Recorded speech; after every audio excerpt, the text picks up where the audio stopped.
Sir ये afford कर सकते हैं कि ये अब भारत के साथ भी एक टेंशन बना लें, पहले ही ईरान और अफगानिस्तान के साथ जो हाल है, तो एक बॉर्डर और ये इस तरह से कर देंगे कि वहां पर भी टेंशन बढ़ जाए। पाकिस्तान अफोर्ड कर सकता है क्या? पहले टेंशन है उधर, तो पहले हालात बेहतर है ही नहीं, थे ही नहीं। मैं तो समझ मैं जिस तरह हम सोचते हैं चाहते हैं, लेकिन उस तरह तो है नहीं, हालात पहले ही नहीं है वहां पे। जाके जयशंकर साहब ने जो ईरान में स्टेटमेंट दी थी कि हमने अंदर सर्जिकल स्ट्राइक की है, उस वजह से थोड़ी हमारी टेररिज्म रुक गई है, ये उनकी स्टेटमेंट थी। वरना फिर दोनों तरफ से अगर देखा जाए तो हालात को इतने अच्छे तो नहीं है, पहले भी नहीं थे। फ्रांस का जो दौरा था, अगर आप ये समझते हैं कि उससे उसको खराबी, तो वो उसको खराबी कोई नहीं होने वाली। वो 6 एटॉमिक रिएक्टर वहां लगाने के चक्कर में है, वो पीछे से मूड बनाकर आए हैं। रिलेशनशिप फ्रांस के साथ भारत के आज के नहीं है, 60 से उन्होंने मिराज तैयारे दिए थे 60s में। उसके बाद 1982 में अमेरिका ने उनको एटॉमिक फ्लूइड नहीं दिया था एटॉमिक पावर के लिए, तो फ्रांस स्टेप्ड इन, उनके साथ रिलेशनशिप है। अभी भी उनके राफेल तैयारे भी हैं, स्कॉर्पियन भी ले रहे हैं। उसके बाद वो they are moving, free trade शुरू करने लगे हैं। पैसा लेके भी तो शरारत करते हैं ना। अगर अमेरिका ने पैसा दिया है तो ऐसा नहीं हो सकता कि अमेरिका ने ये सब कुछ करने को कहा हो, क्योंकि अमेरिका को तो पसंद नहीं आ रहा कि भारत जिस तरह से प्रोग्रेस कर रहा है, तो उसको हाँ, रोकने के लिए या उसको। ये तो मैंने जी। पहले भी कहा है कि भारत की 7.8%, 7.7% ग्रोथ जो है, वो बिल्कुल अमेरिका, बल्कि अमेरिका नहीं, पूरी दुनिया को पसंद नहीं है। किसको पसंद होती है? और कई तो ऐसे लोग होते हैं, वो कहते हैं, दुआ मांगते हैं, कहते हैं ऊपर वाला यार मुझे दे ना दे, साथ वालों का लाजमी ले ले। कई लोग तो ऐसे भी हैं। अगर देखा जाए तो ये जो एलिगेशन अमेरिका ने लगाई थी कि वो कोई गुप्ता साहब हैं, वो किसी ईस्टर्न यूरोपियन कंट्री के अंदर पकड़े गए हैं, वो जो ईस्टर्न यूरोपियन पे इल्जाम लगाते हैं, वहां भी रूल ऑफ लॉ तो वहां भी नहीं है। कहते हैं वहां से एक्स्ट्राडाइट करके गुप्ता साहब, और अभी ही सेड शी सेड पे चल रही बात, तो कंक्लूजन कर लिया जाता है कि जी वो एजेंसियां कर रही हैं। तो कौन सी एजेंसी नहीं करती? वरना एजेंसी का काम क्या है, मुझे ये बताया जाए। कहते जी एजेंसियों ने कर लिया। भाई एजेंसियां तो बनती ही नहीं चीजों के लिए। अमेरिका की सीआईए ने क्या नहीं किया दुनिया में आज तक? साउथ अमेरिका के अंदर कितनी हुकूमतें टापल नहीं की इन्होंने। बल्कि हमारे मुर्शद पाक जो इमरान खान साहब हैं, वो तो आज भी सियासत साइफर पे कर रहे हैं कि अमेरिका मेरी रिजीम चेंज कर रहा है।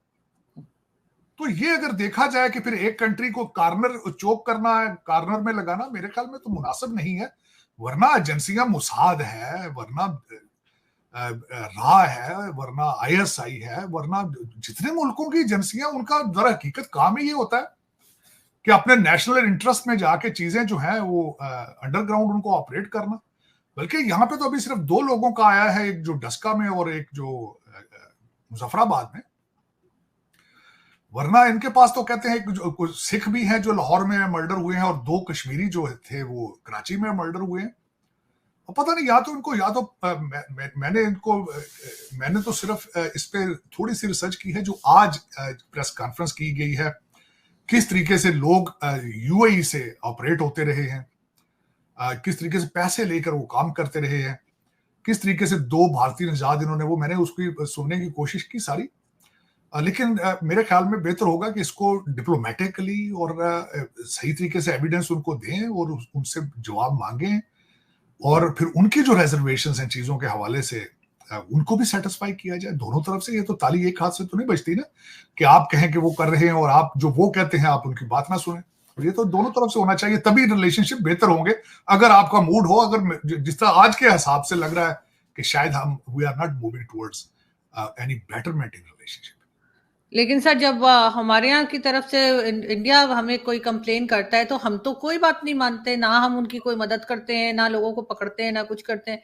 तो हम ये उम्मीद क्यों लगाएं कि वो भी हमारी बात सुनेंगे? नहीं, किस तरह, कोई नहीं, बिल्कुल नहीं होगा। उनको, उन्हें जो है वो हाफिज सईद साहब के ऊपर एलिगेशन है, उनको इतराजात हैं, वो सेटिस्फाई नहीं हो सके किसी तरीके से, वो लेकिन करने चाहिए ना मेरे ख्याल में। मैंने जिस तरह कहा कि रेसिप्रोकल बेसिस पे, अगर हम आपने हालात बेहतर करने हो तो रेसिप्रोकल बेसिस पे मूव करें फॉरवर्ड।